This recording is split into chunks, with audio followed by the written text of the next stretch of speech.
might be saved. The gospel of the Lord.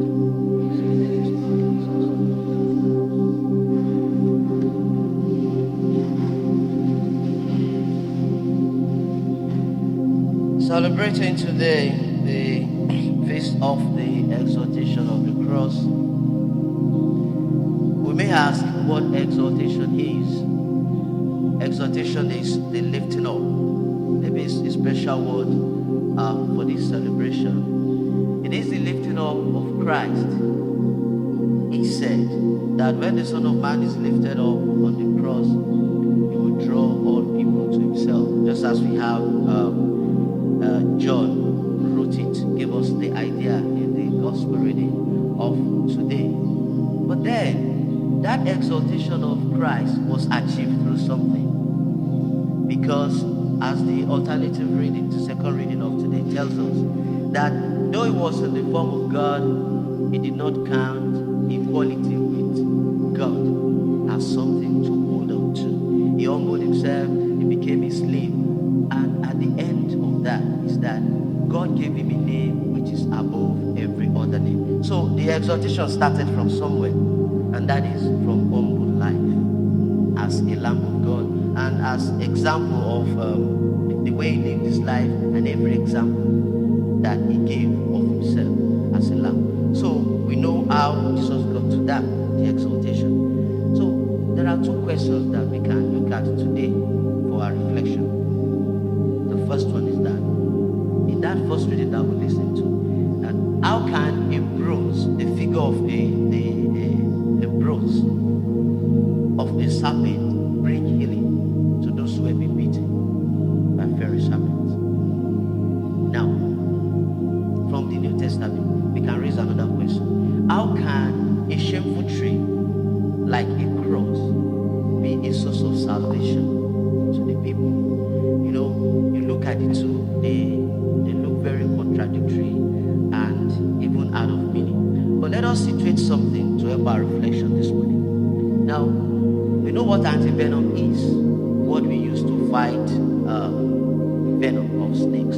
So how did they make antivenom? They take venom from snakes and they put them into the host body of bigger animals like a horse. And so over time, the horse will develop immune system to the antibodies. So they harvest that and they make that into a kind of a serum. So when you have been bitten by snakes, and then they apply that, and then it brings life again. So what became a source of death in that Old Testament was also something that was used to bring life back to them. But then in the case of the New Testament, in the case of the person of Christ, it was totally different. Jesus Christ took over the cross. He changed it. The cross became a crucifix for us. A shameful tree.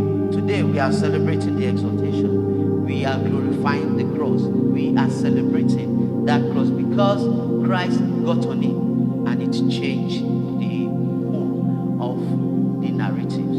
So for our reflection today, it is that someday we are going to take the path of Christ. We are going to go to heaven too. We are going to die. So when we get there, as Jesus Christ was honored, you know, at the end of that exaltation of Paul, that God gave him a name which is above every other name. Christ is celebrated. Are we going to be celebrated too? That is a big question. So we look at how Christ did all that. So he started, and then he went through all his ministry in that lonely state. The same thing with the Blessed Virgin Mary. In our lonely state, God remembered her. And so for us too, that is where we are supposed to be. If Christ is our model and he lived his life, giving us example of humility, humble spirit, all through his ministry, then that is what we have been invited to. So we need to get out of some certain places of like where there is no forgiveness, anger, jealousy, gossips, and all those things. Those things, they have taint of pride in them.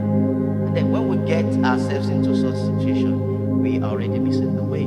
So let us come to the better place and the right path, and that is the humble of heart.